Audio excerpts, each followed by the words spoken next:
കൊരങ്ങ കൊരങ്ങ കോഴിന്റെ മണം. അത് പുറത്തെവിടെയോ ഒരു കോഴി കറങ്ങി നടക്കണ കണ്ട്. അല്ല, വെച്ച കോഴിന്റെ മണം. അത് ഏതെങ്കിലും ഹോട്ടലിൽ കറി വെച്ചോണ്ടിരുന്നപ്പോ ഇറങ്ങി ഓടിയതായിരിക്കും. അതാണ് വെച്ച മണം അല്ലേ? പോയി കിടന്ന് ഉറങ്ങു വേണ്ടേ? പ്ലീസ്.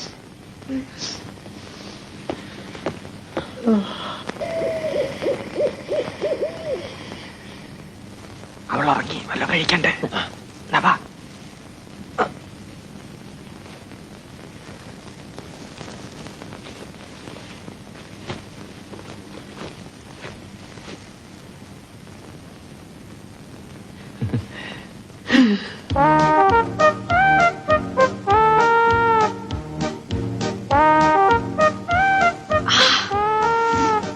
നല്ല എരി.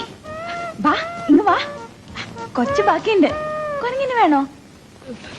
എവിടെ അസുഖം എനിക്ക് മനസ്സിലായി. ആർത്തി മൂത്ത് പ്രാന്തായതാണ്. ഞാൻ എപ്പോഴേ പറഞ്ഞില്ല ഇവിടെ കോഴി ഉണ്ടെന്ന്. ഈ കൊരങ്ങിന് എപ്പോഴും നുണയെ പറയൂ. എടി മൂദേവി, ഞാൻ കൊരങ്ങനല്ലടി, ചിമ്പൻസിയാണ്. ചിമ്പൻസി. അതിന് കലി വന്ന് എന്തൊക്കെ ചെയ്യുമെന്നറിയോ? കടിക്കും, മാന്തം, പിച്ച് ചെയ്ത് കീറും. എന്നെ വിടറ.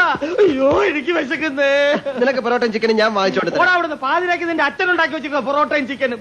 മിക്കവാറും ഞാനിന്ന് വിശന്ന് ചാവും. അങ്ങനെ സംഭവിച്ച എന്റെ ശവന്തി ഇവക്കിട്ട് കൊടുക്കണം. ആർത്തി പണ്ടാൽ അത് തീർത്തോളും. ഈ നിമിഷം നീ എവിടെ വിളിച്ചോണ്ട് ഇവിടെ ഇറങ്ങണം. ഈ തണുപ്പത് ഞങ്ങൾ എങ്ങോട്ട് പോകാനാ? നീ ഏത് കോത്താഴ്ത്തപ്പോ? ഞാൻ പറയുന്നത് നീ ഇനി ഒന്നും പറയണ്ട.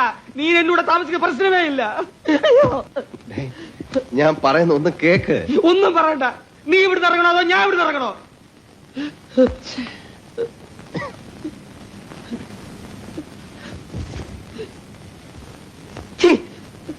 നീ ഇത് കണ്ടോടെ? പിന്നെന്തോടെ നോക്കിക്കൊണ്ടിരിക്കുന്നത്? വിളിച്ചോണ്ട് ഇറങ്ങണേ ഇതിനെ.